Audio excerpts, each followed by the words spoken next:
All right, now it's time to take the pinion out.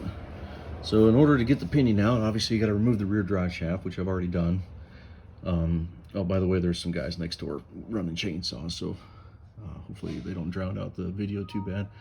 But you're going to need a 3-jaw puller, which is this guy here, to take the flange off. And you're going to need a 33mm socket, your impact, and a sledgehammer.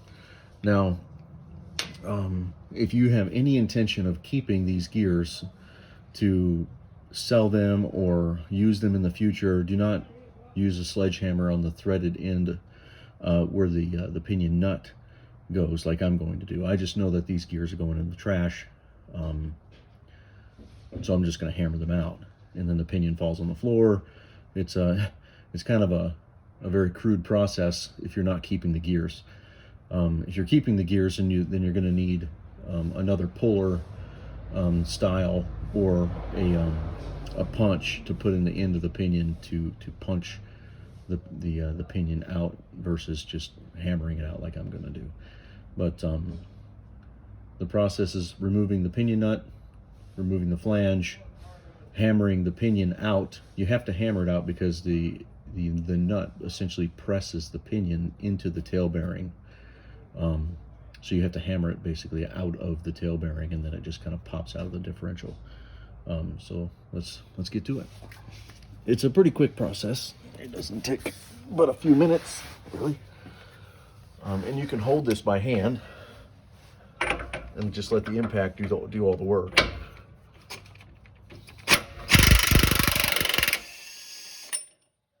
Here's the nut. We'll actually use the old nut to draw the new pinion in, and then once the new pinion is drawn into the tail bearing, then we'll swap the nuts out, so then the new nut has the maximum amount of torque holding capability left. Set your 3-jaw puller up on the flange.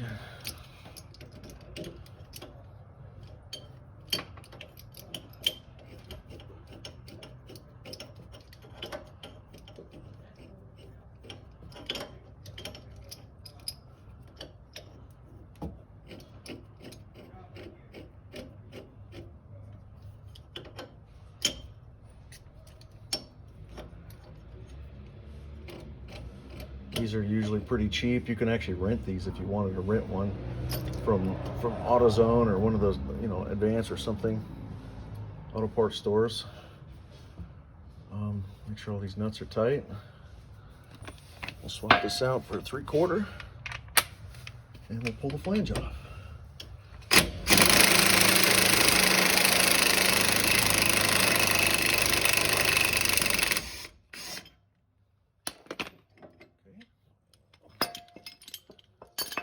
There's your flange. We'll clean that up and inspect it. And it exposes the end of the pinion. And now we just hammer the pinion out. And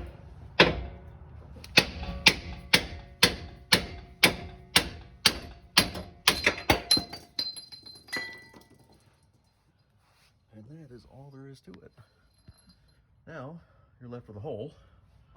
And inside that hole is the pinion tail bearing and the pinion seal, which we'll take out here in just a minute with a pry bar. Let's go pick up our pinion in our crush sleeve. So here's the removed crush sleeve, and here's the pinion. So this is the old equipment. I'm going to set the phone down for a second. Okay. So the crush sleeve would normally go on here, like that, and then you squeeze them together, and then the space between this bearing and the tail bearing, you crush it until there's no movement, and there's a thing called torque to rotate, which we'll get to there here in just a little while when I install it. There's really nothing to inspect on this pinion. There's really nothing that you're going to reuse. There's nothing on this pinion that's really usable. On the JK and many other versions of differentials, the shimming for the pinion is underneath this bearing. However, with the JL, the shimming for the pinion depth is now under the head bearing race. So the race, which is essentially this race that's still in the Jeep, the shim is underneath here, between here and the housing, right? And we're going to hammer that out in a second. Yeah, that's it. That's all there is to removing the pinion. It's very easy. And like I said, there's nothing you can do with that one. It's just trash. The new kit does come with a new crush sleeve. Obviously a new seal. It basically comes with just all new components, so you don't have to worry about it. So let's look at a 513 pinion compared to a 410 pinion.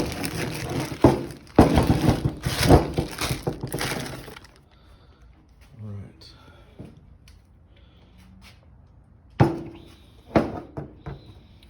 So,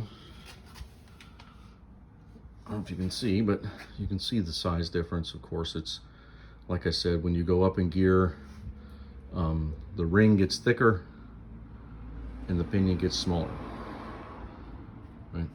So just the size of the cross section of this pinion is just much smaller than that of its 410 counterpart.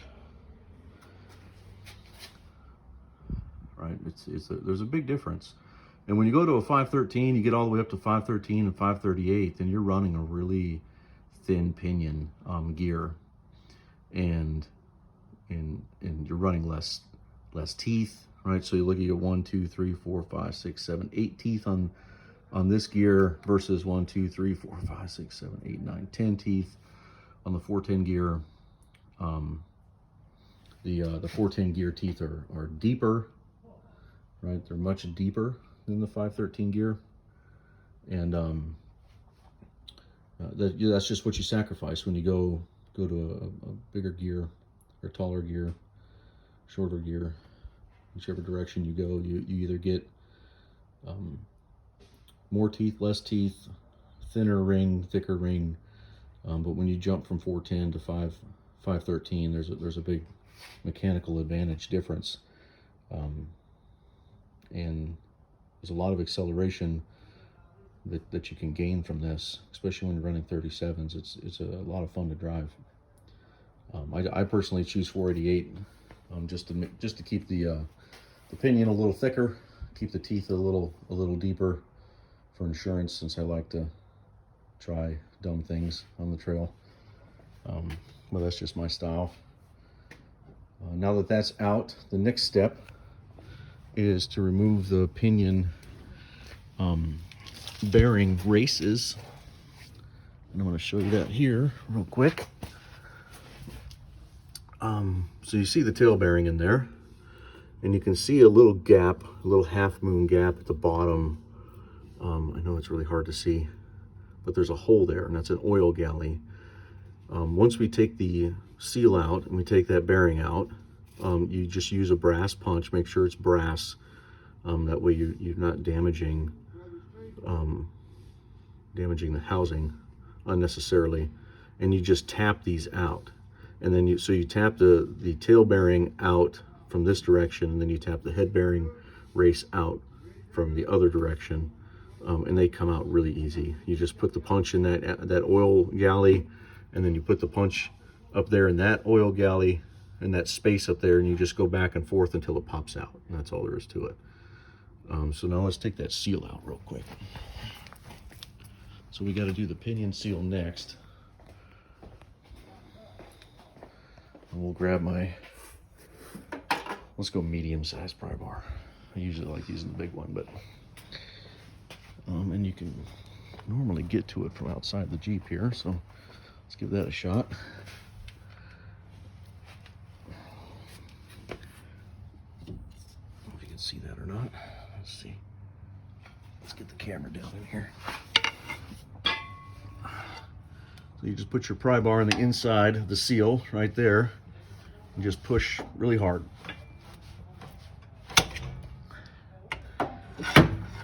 And when you do that, the seal comes right off like so. And the bearing will just pull out with your fingers, or you can use the pry bar like that. And there's the tail bearing. And that's all the parts except for those races, which we'll pound out here in a second. Gotta love the camera jumping around all over the place. Yeah. So there is the old tail bearing. And it looks good, nothing wrong with it. Here's the old pinion seal, which it looks fine as well. All right, well, I'm gonna punch those races out, and then I'll go through the installation of the races, and then we'll put the pinion together. All right.